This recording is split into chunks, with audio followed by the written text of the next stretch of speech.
Tyranids, I'd never choose that army. I won't have time to paint all the models. Time for a Tyranid talk.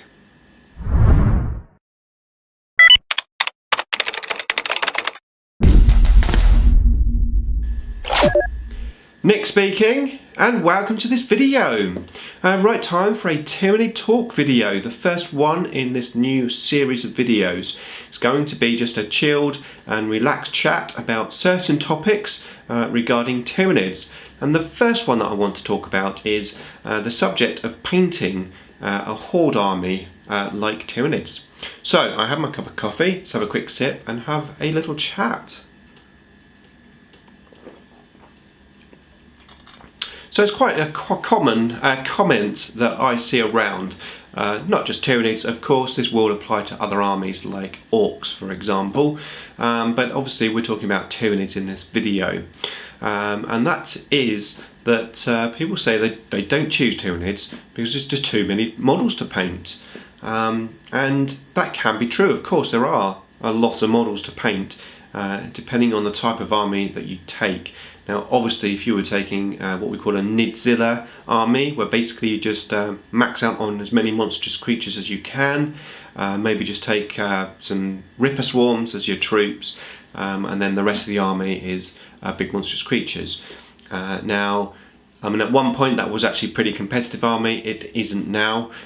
It's a fun army though. I've got a Nidzilla army myself. And if that was your type of army, then obviously you wouldn't have any issues regarding painting, because, you know, a 2,000 point game, you've probably got about 8 or 9 monstrous creatures for the points. Of course, where you get the quantity of models is if you're playing a little bit more of a horde army, or maybe a mixture of monstrous creatures and then the small bugs like Hormagaunts and Gene Stealers and Termagants, and even warriors. You know, they're medium sized. I think Tyranids have small, medium and large monsters. And yes, obviously if you're playing a Gant orientated army where, let's just say you're painting a Tervigon and 30 Gants for the Tervigon Gant attacks, then all of a sudden you've got 30 little bugs to paint. Now if you're going to take a couple of Tervigons, or maybe you're going to take some more Termagants, maybe in drop pods or something, and all of a sudden you could have 60, 70, 80, 100 Gants to paint, and that's a lot of models. And straight away you can see why people are put off going for Tyranids. But it doesn't necessarily have to be like that.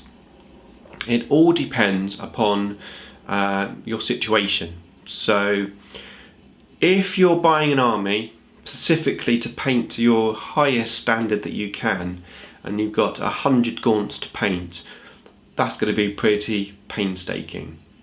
However, if you're painting an army just to be tabletop quality, then painting Tyranids is actually really easy, because all you've primarily got is the carapace on the back, the fleshy parts sort of underneath and on the arms, and then you've got some teeth, tongues and eyes, and some claws, and that's pretty much it. There's not too much Tyranid painting to actually do.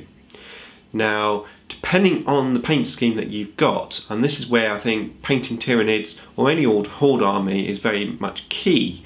It's possibly a little bit different with Orcs because, I mean, let's face it, I think probably 99.9% of people do paint their Orcs with green skin. I've seen a few blue skinned ones around, but not very often. But with Tyranids, you can have any paint scheme that you like. And I think that's the key thing, is picking a paint scheme that actually makes it easy for you to paint your models. Now you don't necessarily have to have a really easy, simplistic paint scheme for the whole army, but only particularly on those small bugs. Now in my example of my Tyranids, I basically just spray my model black, and then I go in and I do some highlights of, it's like a yellow colour, 3 coats basically. I do snakebite leather, then I do a mixture of snakebite leather and sunburst yellow, and then I do sunburst yellow. So 3 layers on most of it. If I'm doing claws and teeth, I'll add some white to that mixture and just brighten it up. But it's quite a nice simple paint scheme. On the big monstrous creatures, I put more yellow on, and then on those small bugs I put less. So on my Gantz, for example, I've just got a line going down their backs, and the rest of the model is black. Now, admittedly, my black is just black. I do no highlighting, don't even dry brush it grey, but it works so well. And I like the non-highlighted matte black. It's like a matte black. It's very mysterious, and it works really well actually. And no one really comments that it hasn't got any highlights. And on the tabletop, it looks good. So very, very simple paint scheme to do. Now, there are other options. You don't even necessarily have to actually paint your army. If you look at actually Wargamer Fritz's Tyranids, he actually has a video in his archives about painting his Tyranids.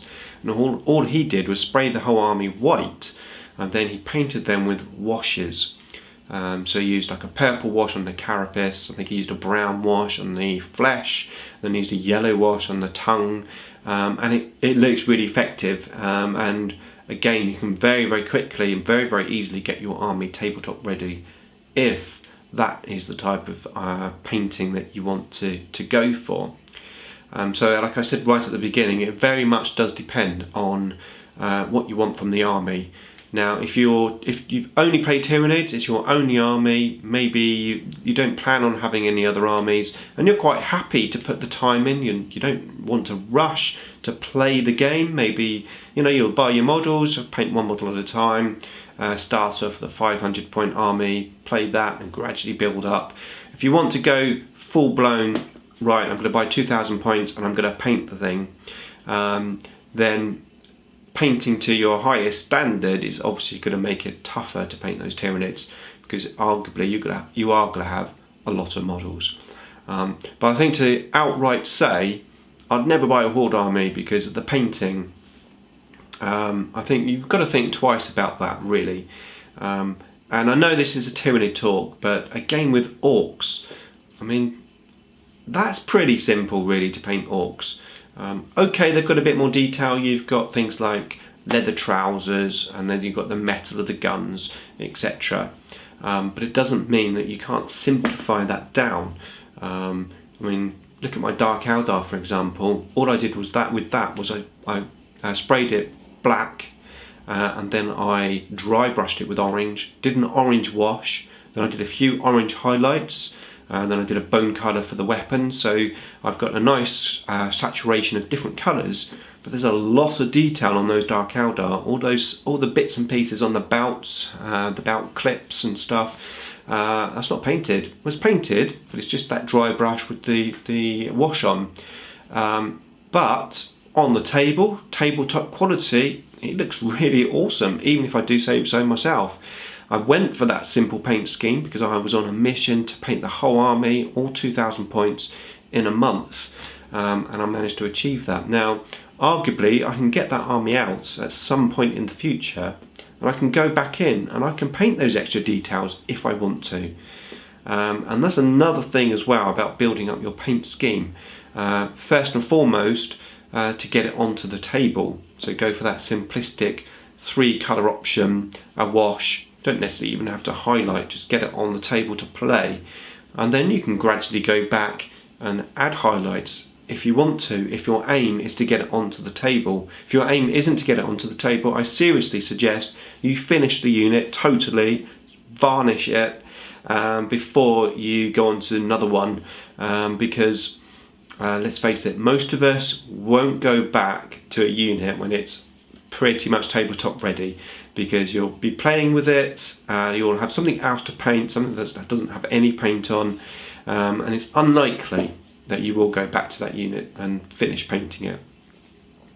So yeah, that is all I really have to say about the subject really. Yeah, I think that I think it's worth thinking twice about just ruling out an army just because there's a lot of models, because that doesn't necessarily have to be such a pain in the bum. It just depends on your paint scheme, and getting a good batch method of painting down. Now I am going to direct you to a channel called Jameson Caine, who's doing he's actually doing Nick's New Year painting challenge, and he's painting, I think it's 100 GAMZs, and he's batch painting them. They're looking really awesome. He's getting very close to finishing them, but it's been a great journey, and although he's taken a couple of months to paint them, in reality that's not actually that long, but he does have a particularly good paint scheme for them, so it's a very detailed paint scheme, but it just shows you that with a bit of effort you can get a lot of models done very quickly. So yeah, I'll put a link to Jameson Caine's YouTube channel in the description. Check that out for me, and of course put all of your comments in that comments box below. What do you think about painting Tyranids? What sort of painting scheme do you have? Any ideas for painting Tyranids quickly, etc. Obviously there is an airbrush. I don't own an airbrush, but that's an option. Yeah, let's have a natter in the comments box about this subject. Thanks for watching.